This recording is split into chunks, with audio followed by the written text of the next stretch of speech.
अंतर्मंग channel पर आपका स्वागत है। आज की हमारी चर्चा बहुत दिलचस्प होने वाली है। हमारे एक श्रोता ने न्याय दर्शन पर कुछ क्लासिक ग्रंथ और साथ में कुछ आधुनिक लेख भी भेजे और उनका सवाल बहुत ही सीधा और मुझे लगता है आज के समय के लिए बहुत जरूरी है। अच्छा, क्या सवाल है? सवाल ये है कि क्या हजारों साल पुराना ये दर्शन आज की इस फेक न्यूज वाली दुनिया में वाकई काम आ सकता है? वाह, ये तो बहुत अच्छा सवाल है और इसका सीधा जवाब है पहले से कहीं ज्यादा। पहले से कहीं ज्यादा? बिल्कुल। इन सभी स्रोतों को देखने के बाद एक बात बिल्कुल साफ हो जाती है, न्याय दर्शन सिर्फ कोई पुराना फिलॉसफी का टेक्स्ट नहीं है। ये एक तरह का मेंटल ऑपरेटिंग सिस्टम है। Mental operating system? हाँ, जिसे आज की दुनिया में कह सकते हैं अपग्रेड करने की सख्त जरूरत है। ये हमें सिखाता है कि सोचना कैसे है, इससे पहले कि हम ये तय करें कि क्या सोचना है। बिल्कुल सही कहा। तो आज हम इन्हीं स्रोतों की मदद से इस ऑपरेटिंग सिस्टम को जरा डिकोड करने की कोशिश करेंगे। हम जानेंगे कि गौतम ऋषि ने जो सोचने के तरीके हमें दिए वो आज व्हाट्सएप पर आने वाले मैसेज से लेकर जिंदगी के बड़े फैसले लेने तक में हमारी मदद कैसे कर सकते हैं। और इस सफर में हम कुछ कहानियों का भी सहारा लेंगे। हाँ, और कहानियां तो इन ग्रंथों में बहुत अच्छी हैं, बहुत सरल, लेकिन जिनका असर बहुत गहरा होता है। बिल्कुल। चलिए तो इस यात्रा की शुरुआत करते हैं। तो इन सभी स्रोतों में जो सबसे पहला और बुनियादी सवाल उठाया गया है वो ये है, जो मैं जान रहा हूँ वो सही है या सिर्फ मेरा भ्रम?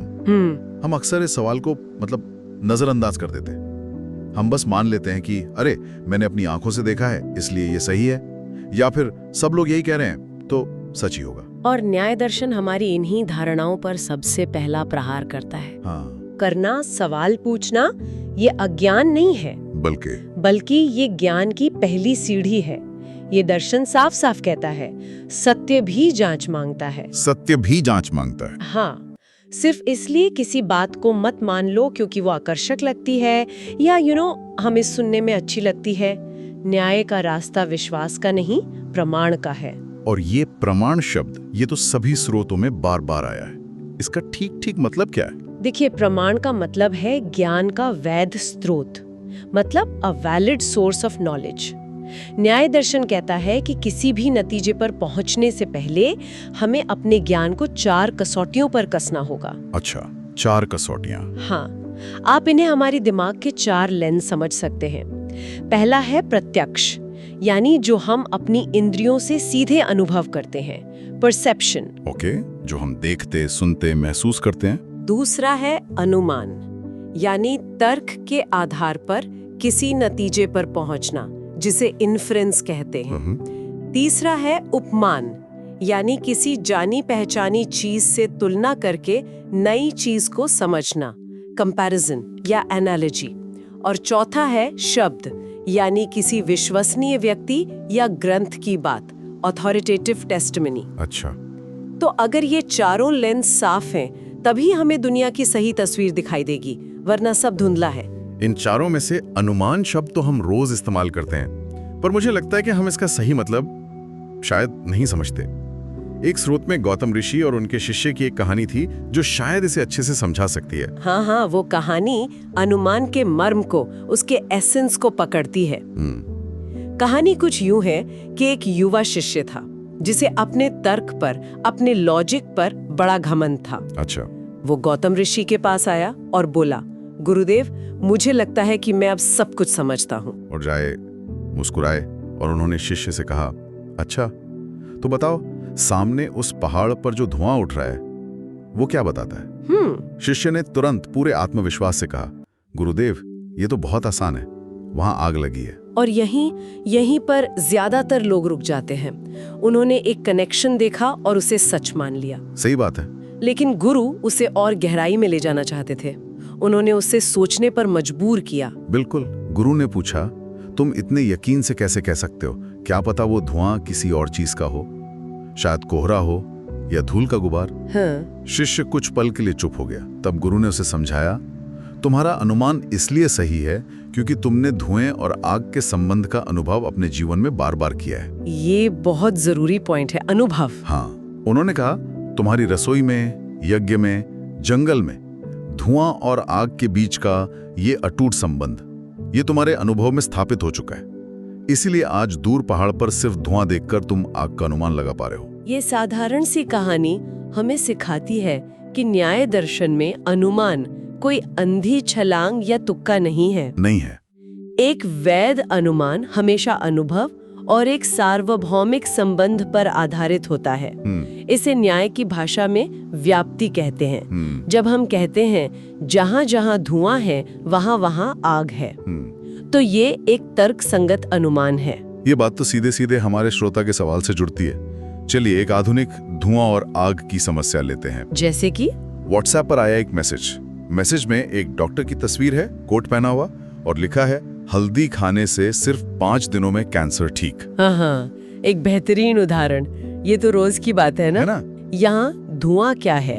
एक डॉक्टर की तस्वीर, कुछ वैज्ञानिक लगने वाले शब्द और एक बहुत बड़ा दावा, और हम तुरंत आग का अनुमान लगा लेते हैं कि ये जानकारी सच्ची होगी और बस फॉरवर्ड, बिना सोचे समझे। बिल्कुल। तो इस स्थिति में न्याय दर्शन का लेंस वो कैसे मदद करेगा? फॉरवर्ड बटन दबाने से पहले 1 सेकंड के लिए रुक जाता। वो पूछता, पहला, क्या इसका कोई प्रत्यक्ष प्रमाण है? क्या मैंने या किसी भरोसेमंद व्यक्ति ने किसी को सिर्फ हल्दी से ठीक होते देखा है? जवाब है नहीं। दूसरा, क्या ये एक वैध अनुमान है? क्या हल्दी और कैंसर के इलाज में कोई सार्वभौमिक स्थापित संबंध है, जैसे धुएं और आग में होता है? बिल्कुल नहीं। तो जवाब फिर से है नहीं। तीसरा, क्या कोई विश्वसनीय शब्द प्रमाण है? क्या WHO ने या किसी बड़ी मेडिकल संस्था ने ऐसा कहा है? जवाब फिर से है नहीं। तो मतलब तीनों ही जवाब नहीं है। एग्जैक्टली। जब तीनों जवाब नहीं है तो उस जानकारी को सच मानने का कोई आधार ही नहीं बचता। तो ये हमें सिखाता है कि हम जानकारी पर प्रतिक्रिया कैसे दें। लेकिन अक्सर हम पहले लेंस पर यानी प्रत्यक्ष पर ही बहुत ज्यादा भरोसा कर लेते हैं। सीइंग इज बिलीविंग वाली बात। क्या ये हमेशा सही होता है? न्याय दर्शन हमें इसी भरोसे के खिलाफ सावधान करता है, और स्रोतों में इसकी सबसे अच्छी व्याख्या 3 अंधों और हाथी की कहानी से की गई है। हाँ, वो तो क्लासिक कहानी है। बिल्कुल। तीनों नेत्रहीन व्यक्ति हाथी को छूकर बताते हैं कि वो कैसा है। हाँ, जिसने सूंड पकड़ी उसने कहा हाथी एक मोटे सांप जैसा है। जिसने पैर पकड़ा उसने कहा अरे नहीं, हाथी तो एक खंबे जैसा है। और जिसके हाथ में कान आया उसने कहा कि तुम दोनों गलत हो, हाथी तो एक बड़े पंखे जैसा है। अब सोचिए, क्या उनमें से कोई झूठ बोल रहा था? नहीं। उनका अपना अनुभव तो सही था। उनका प्रत्यक्ष अनुभव, उनकी इंद्रियों से मिला ज्ञान अपनी जगह पर 100% सही था, लेकिन वो अधूरा था। और न्याय दर्शन का सबसे बड़ा सबक यही है, आधा सच झूठ से भी ज्यादा खतरनाक होता है, क्योंकि वो पूरे सच का भ्रम देता है। ये तो आज के सोशल मीडिया युग की सच्चाई है। हम किसी का 10 सेकंड का वीडियो क्लिप देखते हैं और फैसला सुना देते हैं। हाँ, और उसके चरित्र पे फैसला सुना देते हैं। हम अधूरा सच देखकर उसे ही पूरी हकीकत मान लेते हैं। बिल्कुल। अब आते हैं दूसरे तरह के अनुमान पर, जो हम रोजमर्रा की जिंदगी में करते हैं और जो अक्सर गलत होते हैं। अच्छा। जैसे, उसने मेरा मैसेज सीन किया लेकिन रिप्लाई नहीं किया, इसका मतलब वो मुझसे गुस्सा है। हाँ, ये तो बहुत कॉमन है। ये सिर्फ एक गलत अनुमान नहीं है, ये हमारे दिमाग की एक बहुत गहरी आदत है। हम दूसरों के बर्ताव को उनकी नीयत से जोड़ते हैं और अपने बर्ताव को हालात से। सही बात है। न्याय दर्शन इस आदत पर ही हमला करता है। ये कहता है, नीयत का अनुमान मत लगाओ, सिर्फ प्रमाण देखो। क्या मैसेज सीन और गुस्सा के बीच कोई सार्वभौमिक संबंध है? नहीं, बिल्कुल नहीं। ये सिर्फ हमारे मन की कहानी है, तर्कसंगत अनुमान नहीं है। न्याय हमें सिखाता है, सोचने से पहले ये सोचो कि तुम सोच कैसे रहे हो। ये बहुत गहरी बात है। सोचने से पहले ये सोचो कि तुम सोच कैसे रहे हो। अब तीसरे लेंस पर आते हैं, उपमान यानी तुलना। स्रोतों में इसका जिक्र सीखने के एक आसान तरीके के तौर पर किया गया है।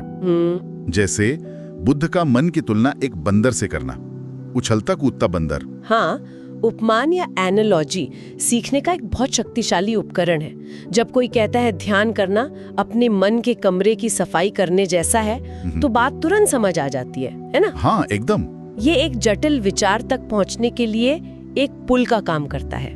लेकिन न्याय दर्शन यहाँ एक बहुत जरूरी चेतावनी देता है। वो क्या है? चेतावनी ये है कि एनालॉजी सिर्फ समझाने का तरीका है, सबूत नहीं। अच्छा।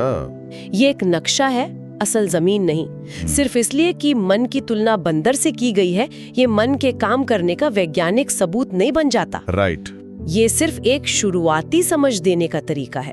हमें इस अंतर को हमेशा याद रखना चाहिए, वरना हम उपमाओं को ही सत्य मान बैठते हैं। और यह हमें चौथे और अंतिम प्रमाण पर लाता है, शब्द प्रमाण, यानी किसी विश्वसनीय व्यक्ति या शास्त्र की बात को मानना। हम इसी के सहारे तो जीते हैं। डॉक्टर, वैज्ञानिक, शिक्षक, हम उनकी बात मानते हैं। और ये जरूरी भी है, क्योंकि हम हर चीज का अनुभव खुद तो नहीं कर सकते।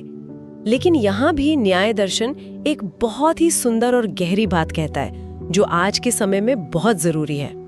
वो कहता है, अथॉरिटी भी सत्य नहीं है, अथॉरिटी का सत्य होना जरूरी है। वाह, अथॉरिटी का सत्य होना जरूरी है। इसका मतलब है कि सिर्फ किसी पद पर होने से या किसी किताब में लिखे होने से कोई बात सच नहीं हो जाती। एक गुरु भी गलत हो सकता है, एक वैज्ञानिक भी गलत हो सकता है। सही है। इसीलिए न्याय दर्शन सवाल करने को प्रोत्साहित करता है, लेकिन ये सवाल अनादर से नहीं, बल्कि सत्य को और गहराई से जानने की श्रद्धा और जिज्ञासा से पूछा जाना चाहिए। तो ये तो हुए ज्ञान को परखने के 4 लेंस, लेकिन एक लेख में सोचने की प्रक्रिया को एक ढांचा देने वाले 5 चरणीय फिल्टर का भी जिक्र था। ये एक बहुत ही प्रैक्टिकल टूल लगा मुझे। क्या हम इस पर बात कर सकते हैं? जरूर। ये न्याय दर्शन का सबसे व्यवहारिक, सबसे प्रैक्टिकल हिस्सा है। ये एक तरह का मेंटल डिसइंफेक्शन प्रोसेस है। Mental disinfection process? हाँ, ये 5 चरण है। पहला, परिकल्पे, कॉन्सेप्ट, यानी मैं किस विचार या विषय के बारे में सोच रहा हूँ। ठीक है। दूसरा, लक्षण, डेफिनेशन, यानी इसका सटीक मतलब क्या है, इसकी परिभाषा क्या है। तीसरा, उदाहरण, एग्जाम्पल, यानी असल जीवन में इसका अनुभव कैसा होता है। चौथा, अपवाद, एक्सेप्शंस, यानी क्या कोई ऐसी स्थिति है जहां ये परिभाषा लागू नहीं होती। ओके। और पांचवा, निष्कर्ष, कंक्लूजन। इन सब चरणों से गुजरने के बाद अब सच्चाई क्या बचती है। चलिए उस हल्दी वाले मैसेज को ही इस 5 चरणीय फिल्टर से गुजार कर देखते हैं। बहुत अच्छा विचार है। तो पहला चरण परिकल्पना, विचार है, क्या हल्दी खाने से कैंसर ठीक हो सकता है। ठीक है। दूसरा चरण, लक्षण या परिभाषा, ठीक होने का मतलब क्या है, क्या जड़ से खत्म होना या सिर्फ लक्षणों में राहत मिलना। यहीं पर बात धुंधली होने लगती है। सही बात है, ठीक होना बहुत वेग शब्द है। बिल्कुल। तीसरा चरण, उदाहरण, क्या कोई वास्तविक वेरीफाइड केस स्टडी है जहां किसी का कैंसर सिर्फ हल्दी से ठीक हुआ हो। शायद नहीं। जवाब है नहीं। चौथा चरण, अपवाद, क्या यह हर तरह के कैंसर पर काम करेगा, हर इंसान पर, बच्चों पर भी। इन सवालों का कोई जवाब नहीं है। और अब पांचवा चरण, निष्कर्ष, बिना किसी प्रमाण के यह सिर्फ एक दावा है, सच नहीं। देखिए कैसे 2 मिनट में विचार पूरी तरह साफ हो गया। ये सच में एक बहुत शक्तिशाली टूल है। अगर हमारे श्रोता इस तरह की गहरी और व्यावहारिक चर्चाओं से जुड़े रहना चाहते हैं तो उन्हें इस चैनल को जरूर सब्सक्राइब करना चाहिए। लेकिन एक सवाल और उठता है, हमारे पास ये सारे टूल्स हों, पर अगर हमारा मन ही इन्हें इस्तेमाल करने को तैयार न हो तो? आपने बिल्कुल सही नस पकड़ी है। इन सभी उपकरणों के लिए एक सही मानसिकता का होना जरूरी है। और इसी पर स्रोतों में वो प्रसिद्ध ज़ेन कहानी है, गुरु और खाली कप की। हाँ, एक अहंकारी विद्वान एक ज़ेन गुरु के पास सत्य जानने आता है और आते ही बोलना शुरू कर देता है, मैंने सारे वेद, उपनिषद, गीता सब कुछ पढ़ा है, मुझे बस अंतिम सत्य जानना है। और गुरु कुछ नहीं कहते, बस उसके लिए चाय बनाने लगते हैं। वो कप में चाय डालते हैं, कप भर जाता है, पर वो डालते रहते हैं, चाय छलक कर बाहर गिरने लगती है। विद्वान झुंझला कर कहता है, बस कीजिए, कप भर चुका है, दिखता नहीं आपको? तब गुरु उसकी आंखों में देख कर कहते हैं, तुम्हारा मन भी इस कप की तरह ही है, ज्ञान, सूचना और धारणाओं से पूरी तरह भरा हुआ। जब तक तुम अपने कप को खाली नहीं करोगे, सत्य उसमें प्रवेश कैसे करेगा? तो मतलब सारी तर्क शक्ति, सारे प्रमाण सब बेकार हैं अगर हमारा मन पहले से ही मुझे सब पता है की भावना से भरा हुआ है। बिल्कुल सही सोचना, सत्य को ग्रहण करना तभी संभव है जब हमारे मन में अहंकार का शोर कम हो और हम सीखने के लिए तैयार हो, खाली होने को तैयार हो। मतलब बौद्धिक विनम्रता। हाँ, न्याय दर्शन सिर्फ तर्क नहीं बल्कि बौद्धिक विनम्रता भी सिखाता है। यह स्वीकार करने का साहस कि शायद मैं गलत हूँ, ही सही होने की दिशा में पहला कदम है। तो आज की इस पूरी चर्चा से हम अपने श्रोताओं के लिए कुछ बहुत ही व्यवहारिक उपकरण निकाल सकते हैं। पहला, क्रिटिकल थिंकिंग, यानी किसी भी जानकारी पर तुरंत विश्वास न करके उसे न्याय के 4 प्रमाणों की कसौटी पर कसना। बिल्कुल। दूसरा, फेक न्यूज आइडेंटिफिकेशन, यानी स्रोत, सबूत और तर्क की जांच करना। तीसरा है डिसीजन मेकिंग क्लैरिटी, अपने बड़े फैसलों को उस 5 चरणीय फिल्टर से गुजारना: परिकल्पना, परिभाषा, उदाहरण, अपवाद और फिर निष्कर्ष। हाँ, और चौथा है एक साइंटिफिक माइंडसेट अपनाना, अपने दिमाग को एक छोटे वैज्ञानिक की तरह इस्तेमाल करना, जो पहले निरीक्षण करता है, फिर विश्लेषण करता है और फिर अपने ही निष्कर्ष को दोबारा जांचता है। तो हमारी श्रोता के सवाल पर वापस आते हैं, क्या ये दर्शन आज प्रासंगिक है? ऐसा लगता है कि ये सिर्फ प्रासंगिक नहीं बल्कि जरूरी हो गया है। अंत में ये समझना जरूरी है कि न्याय दर्शन का अंतिम लक्ष्य सिर्फ एक अच्छा तर्कशास्त्री बनना नहीं है। तो क्या है? इसका असली उद्देश्य है हमें अपने ही मन की धुंध को हटाकर सत्य तक पहुंचने का साहस देना।